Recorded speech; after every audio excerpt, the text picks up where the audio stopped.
Hello दोस्तों, good morning, नमस्ते। आप सब कैसे हैं? आशा करते हैं कि आप सब बहुत अच्छे होंगे, मज़े में होंगे। आप सभी का बहुत बहुत स्वागत है हमारे न्यू ब्लॉग में। तो सुबह की शुरुआत हो गई है और साथ में हमारे कामों की भी शुरुआत हो गई है। तो झाड़ू पोंछा हमारा सुबह का हो चुका है। उसके बाद में आ गए हैं कच्ची वाली रसोई में। तो यहाँ पर बन रही है हमारी चाय। जैसे कि आप सभी को हमने बताया ही है कि मेरी गैस ख़त्म हो गई है, तो इन दिनों में चाय नाश्ता भी हमारा चूल्हे पर ही होता है। तो चाय बन जाए उसके बाद में ही खाना बनाएंगे। तो सबको चाय दे देते हैं छान कर। चाय हमारी बन चुकी है और आप सभी भी आइए चाय पीजिए आके। तो गर्मा गर्म चाय बनकर तैयार हो गई है और उसके बाद में तुरंत से ही हम सब्जी के लिए राजमा उबलने के लिए हमने रख दिया है। तो राजमा भी तब तक हमारा उबल जाएगा। और इधर हम आए हुए थे बगिया को कंडे लेने के लिए, क्योंकि कंडे लकड़ी हमारे ख़त्म हो गए हैं। और इन दिनों में है ना कि चूल्हे पर ही खाना, पूरा खाना जो भी चाय नाश्ता सभी चीज़ें चूल्हे पर ही बनती हैं। तो बहुत जल्दी से ही कंडा लकड़ी हमारा ख़त्म हो जाता है।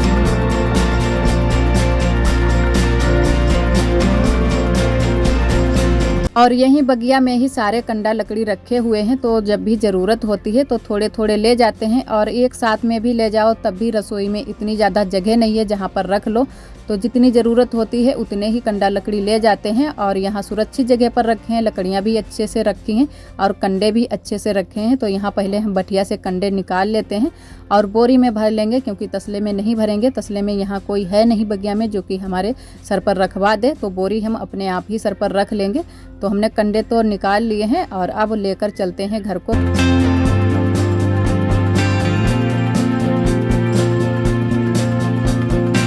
और तब तक राजमा भी उबल गया है। तो अब बना लेते हैं राजमे की सब्जी। और थोड़े से राजमे के साथ में चावल भी बनाएंगे। तो चावल हम बनाएंगे कुकर में और पहले बना लेते हैं सब्जी, फिर हम चावल बनाएंगे। और थोड़ी सी सेकेंगे रोटियां। और हल्दी मिर्चा सारे मसाले भी हमने तैयार करके रख लिए हैं। तो टमाटर को हमने अच्छे से पीस लिया है और लहसुन प्याज सारी चीज़ें सिलबट्टे पर ही पीस ली हैं। तो इधर अच्छे से सारे मसालों को भून लेते हैं। तो हम तो इसी तरीके से बनाते हैं। बहुत सारे लोग ऐसे भी बनाते हैं कि पहले राजमे को फ्राई कर लेते हैं, लेकिन हम फ्राई नहीं करते हैं, उबाल कर ही बनाते हैं। और खड़ा भी राजमा बनाया जाता है, तो खड़ा भी हमने नहीं बनाया है, बस उबाल कर ही बनाते हैं। तो अच्छे से सब्जी बन जाती है। तो बस इसी तरीके से बनाते हैं। तो कई दिनों से आरोही के पापा बोल रहे थे कि राजमे की सब्जी बनाओ। तो हमने कहा चलो आज बना ही देते हैं।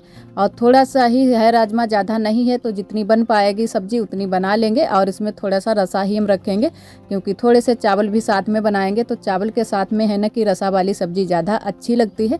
और इधर अच्छे से हमने सारे मसाले भून कर मिला लिए हैं राजमे में।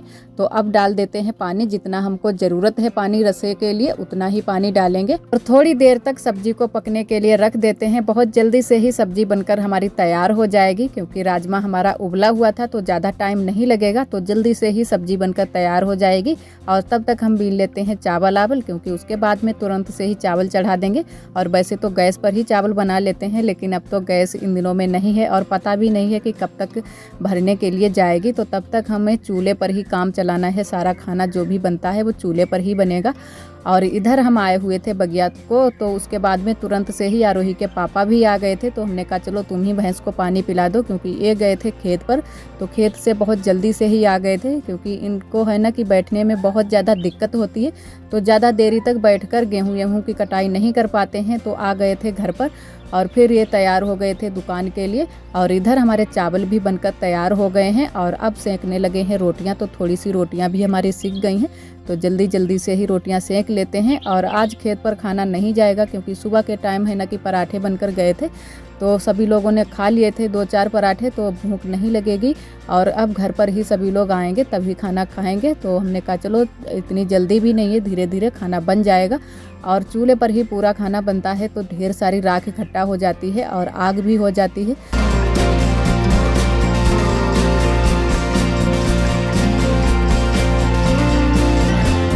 बहुत गर्मी भी लगती है चूल्हे के सामने बैठने में। तो ढेर सारी आग भी इकट्ठा हो जाती है। तो थोड़ी सी आग हमने साइड में कर दी है। और अब हम सोच रहे हैं कि थोड़ा सा हटकर एक दूसरा चूल्हा रख लेते हैं, उसी पर खाना बनाएंगे, क्योंकि यहाँ पर है ना कि जगह नहीं मिल पाती है पीछे हटने के लिए। और इधर अगर हटकर बनाओ तो रोटियाँ सेकते हुए नहीं बनता है। वैसे सब्जी वब्जी तो छौंकते हुए बन जाता है, लेकिन रोटियाँ सेकते हुए नहीं बनता है। तो अब इधर थोड़ा सा हटके हम दूसरा चूल्हा रख लेंगे तो आराम रहेगी गर्मियों में खाना बनाने में, और इतनी ज़्यादा गर्मी भी नहीं लगेगी। और एकदम से सामने ही बैठना होता है तो बहुत ज़्यादा गर्मी लगने लगती है, और अभी तो गर्मी इतनी ज़्यादा होती भी नहीं है, अभी तो बस शुरुआत ही है। अभी तो ढेर सारी गर्मी होगी, एकदम भयंकर वाली गर्मी शुरू होगी, तब तो बहुत ज़्यादा गर्मी होगी। तो गर्मी की वजह से गैस भी जल्दी से ही भरकर आ जाएगी। तो आरोही के पापा से हमने बोला भी था कि गैस भरवा दो, क्योंकि गर्मियों में है ना कि गैस पर थोड़ी बहुत आराम हो जाती है, और जो खाना दोपहरी बनाना होता है वो भी बन जाता है, गैस पर आराम से बन जाता है। और गर्मियों में चूल्हे पर बनाने में काफ़ी दिक्कत होती है। तो गर्मी तो वैसे गैस पर भी लगती है, ऐसा नहीं है कि गैस पर गर्मी ना लगे, लगती है, गैस पर भी लगती है। और थोड़ी सी हमारी रसोई भी बंद है तो उसमें भी काफ़ी ज़्यादा गर्मी लगती है। तो जब भी हम लोग रसोई में खाना बनाते हैं पक्की वाली में तो बहुत ज़्यादा गर्मी लगती है। कहीं पर विंडो नहीं लगा है जहाँ से थोड़ी बहुत हवा आ जाए, और बहुत ज़्यादा गर्मी रसोई में भर जाती है, और फिर पूरे घर में गर्मी भर जाती है। तो इसी वजह से गैस पर भी बहुत ज़्यादा गर्मी लगती है। और वैसे थोड़ा सा खुला हो, थोड़ा सा विंडो लगा हो रसोई में तो इतनी ज़्यादा गर्मी ना लगे।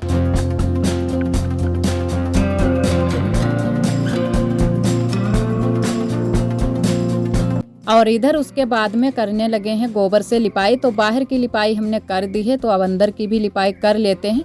और वैसे धूप तो बहुत तेज़ है, गर्मी भी बहुत तेज़ है, लेकिन जो काम हमको करने हैं वो तो करने ही हैं। तो काम नहीं हम छोड़ सकते हैं, चाहे गर्मी हो या ठंडी हो, कुछ भी हो, काम तो चलते ही रहेंगे। तो कल यहाँ पर हमने चिकनी मिट्टी से पुताई की थी, तो हमने कहा चलो आज ही लिपाई कर देते हैं। और अगर लिपाई हम नहीं करेंगे तो बहुत ज़्यादा धूल मिट्टी फिर उड़ती है। और वैसे गोबर से जब लिपाई हो जाती है तो इतनी ज़्यादा धूल मिट्टी नहीं उड़ती है, जब लिपाई घिस जाती है तभी धूल मिट्टी उड़ेगी।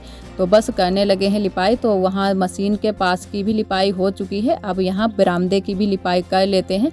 तो यहाँ पर थोड़ा सा ज़्यादा टाइम लग जाता है लिपाई करने में। और यहाँ पर जो बोरी वोरी रखी हुई थी सरसों की वो भी हट गई हैं, तो यहाँ पर पूरे में हम लिपाई कर देंगे। और आज भी हमने गेरू नहीं डाला है, तो इन दिनों में हम ऐसे ही लिपाई कर रहे हैं सिर्फ गोबर से ही, क्योंकि गोबर ही इतना अच्छा है, बिल्कुल पीला पीला सा गोबर है। तो इतने अच्छे से कलर नहीं आ रहा है, फिर भी बहुत अच्छा गोबर है, तो लिपाई बहुत ही अच्छे से ही बन जाती है। तो इन दिनों में है ना कि भैंस भूसा खाती है तो बहुत ही अच्छे से गोबर भी हो जाता है, तो गेरू मिलाने की ज़रूरत भी नहीं है। तो जब भी होता है गेरू तब मिला लेते हैं, नहीं होता है तो कोई बात नहीं, तो सिर्फ गोबर से ही लिपाई कर देते हैं। गोबर से भी लिपाई बहुत ही अच्छे से हो जाती है, और झुकिया भी बहुत ही अच्छे से बन जाती हैं। तो बहुत सारे लोगों को हमने देखा है कि सिर्फ गोबर से ही लिपाई करते हुए गेरू नहीं मिलाते हैं। तो बहुत ही कम ही लोग गेरू मिलाते थे पहले, तो अब लोग ज़्यादा मिलाने लगे हैं, क्योंकि गेरू मिलाने से है ना कि थोड़ा सा कलर भी अच्छे से आ जाता है लिपाई का, और थोड़े ज़्यादा दिन भी चल जाती है। तो जब भी गेरू से लिपाई होती है तो थोड़े ज़्यादा दिन चल जाती है, लमसम 20 दिन चल जाती है। और जो खाली गोबर की जो लिपाई होती है वो थोड़े ही दिन चलती है, तो बहुत जल्दी से ही बिगड़ जाती है। तो जल्दी से लिपाई पुताई करनी होती है। और अब तो लिपाई पुताई करते हुए भी बहुत ज़्यादा गर्मी लगने लगती है। तो ठंड के दिनों में ठंडी लगती है और गर्मियों के दिनों में गर्मी लगती है। तो ठंड के दिनों में हाथ भी बहुत जल्दी से ही कट जाते हैं, लेकिन गर्मियों के दिनों में हाथ तो नहीं कटेंगे, लेकिन गर्मी बहुत ज़्यादा लगती है। तो बस जल्दी से ही सारी लिपाई कर लेते हैं, और बहुत ही अच्छे से हमारी लिपाई भी बन गई थी। और आप सभी दोस्तों को तहे दिल से बहुत बहुत धन्यवाद। आप सभी बहुत ही प्यारे प्यारे कमेंट करते हो, हमें बहुत ही अच्छा लगता है। और जो दोस्त हमारे कमेंट नहीं करते हैं, हमारे ब्लॉग पर आते हैं, हमारे ब्लॉग को पसंद करते हैं, उनको भी तहे दिल से बहुत बहुत धन्यवाद। इसी तरह आप सब हमारे चैनल से जुड़े रहिएगा, अपना प्यार और सपोर्ट बनाए रखना। और इधर उसके में हम आए हुए थे खेत पर, तो आज हमारे गेहूं की खंदाई होगी, तो वही सभी लोग आए हुए हैं, सिर्फ हमारी देवरानी जी घर पर हैं और सभी लोग खेत पर आए हुए हैं। तो मूंगफली भी खेतों में खड़ी हुई है, और गेहूं भी खड़े हैं, बरसीम भी खड़ी है जो कि भैंस का चारा। और यहाँ बैठी हुई हैं आरोही और आरोही के पापा। तो आरोही के पापा ने सर में मुरैठा बांध लिया है, क्योंकि धूप भी बहुत तेज़ है और गेहूं की खंदाई भी करेंगे, तो है ना कि जो भी भूसा उसा उड़ेगा या मिट्टी तो सर में ना भरे बालों में, तो इसी वजह से मुरैठा बांध लिया है। पापा ने भी सर में बांध लिया है। और इधर हमारे गेहूं की खंदाई होने लगी है, तो सभी लोग आए हुए हैं और आरोही देख रही हैं। तो आरोही डर भी रही थी थोड़ा सा, क्योंकि ट्रैक्टर को बहुत ही आरोही डरती हैं, तो इसके पास जाने से भी बहुत डरती हैं। और इधर थोड़ी देर तक हमारी ननद जी गेहूं को डालती रहीं बोरियों में, उसके बाद में हम डालने लगे।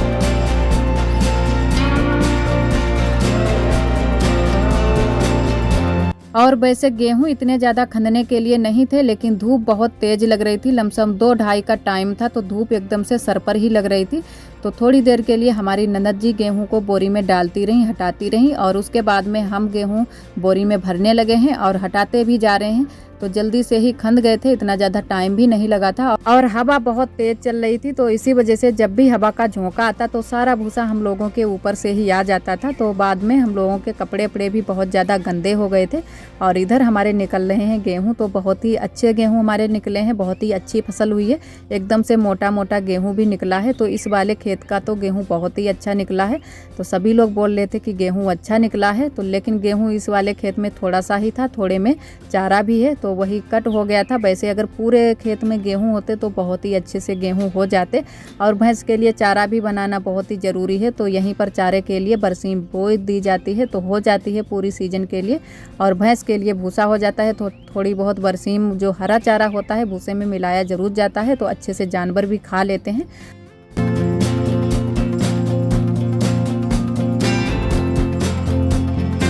तो आज घर के सारे काम छोड़कर हम भी आ गए खेतों पर काम करने के लिए। तो हमने कहा हम भी चलेंगे, और ये वाला खेत है ना कि थोड़ी सी कम दूरी पर है, तो हमने कहा चलो हम भी चलेंगे गेहूं की खंदाई के लिए, और जो भी काम हम कर पाएंगे वो काम कर देंगे। तो इधर हमने बुआ को हटा दिया है और अब हम और हमारी ननद जी दोनों लोग गेहूं हटाने में लगे हुए हैं। तो बस अब थोड़े से ही गेहूं बचे हुए हैं खंदने के लिए, और सारे गेहूं हमारे खंद चुके हैं। तो जल्दी से ये भी खंद जाएंगे, क्योंकि ज़्यादा टाइम नहीं लगता है, बहुत जल्दी से ही गेहूं खंद जाते हैं। और ये एक हमारी दीदी बोल भी रही थी कि आप इतनी ताकत कहाँ से लाती हो, पूरा दिन घर के काम भी करती हो और साथ में लिपाई पुताई साफ सफाई सारे काम कैसे कर लेती हो। तो दीदी जी बस ऐसे ही सारे काम हो जाते हैं, और जो ये घर के काम है वो तो हमारे रोज़ के ही काम है, चाहे कैसे भी करें तो वो तो हमको करने ही है। और जो लिपाई पुताई है वो तो कभी कभी ही करनी पड़ती है, तो इसके लिए ताकत की भी ज़रूरत नहीं होती है, इसके लिए सिर्फ जुनून की ज़रूरत होती है, जुनून होना चाहिए। और ये ठान लेना चाहिए कि जो काम हमको करने हैं तो बस करने ही हैं। तो जो काम हमको जिस दिन करने हैं तो उसी दिन हम ठान लेते हैं कि ये काम हमको आज पूरा करना है, तो बस करना ही है, चाहे कैसे भी हम वो काम करें लेकिन उसको पूरा ज़रूर ही करते हैं। और जो रोज़ के काम हैं जैसे घर के काम हो जाते हैं वो तो हमको रोज़ ही करने हैं, चाहे कैसे भी करें। तो उनकी तो आदत सी पड़ जाती है काम करने की, चाहे कैसे भी करें, चाहे सुबह से करें चाहे शाम को करें, तो वो तो हमको रोज़ ही करने हैं। तो ऐसे ही काम होते रहते हैं।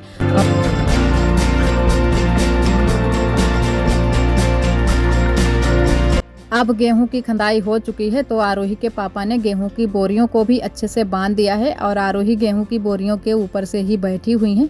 और इधर हम और हमारी ननद जी दोनों लोग बालियां बीनने में लगे हैं, क्योंकि जब खंदाई हो जाती है तो ढेर सारी बालियां पड़ी रहती हैं। तो पूरे खेत में पड़ी हुई हैं, लेकिन पूरे खेत में नहीं बीन पाई थी, तो जहाँ पर गेहूं की खंदाई हुई थी वहीं की सारी बालियां हम लोगों ने बीन ली थी। और अभी भी ट्रैक्टर चल रहा है, तो अभी भी खंदाई कर रहा है दूसरे लोगों के खेतों में। और हवा बहुत तेज़ चल रही है, धूप भी बहुत तेज़ थी। तो बस फिर उसके बाद में खंदाई हो गई थी, फिर हम तुरंत से ही घर पर चले आए थे आरोही और हम। तो बस अब घर के कामों में लग गए हैं, तो यहाँ पर लगा देते हैं झाड़ू, उसके बाद में चलते हैं घर पर। और आज का ब्लॉग दोस्तों बस यहीं तक। आज का ब्लॉग हमारा कैसा लगा कमेंट में ज़रूर बताना। कल फिर मिलेंगे एक न्यू ब्लॉग के साथ में, तब तक के लिए आप सभी दोस्तों को नमस्ते। आप सभी का बहुत बहुत धन्यवाद।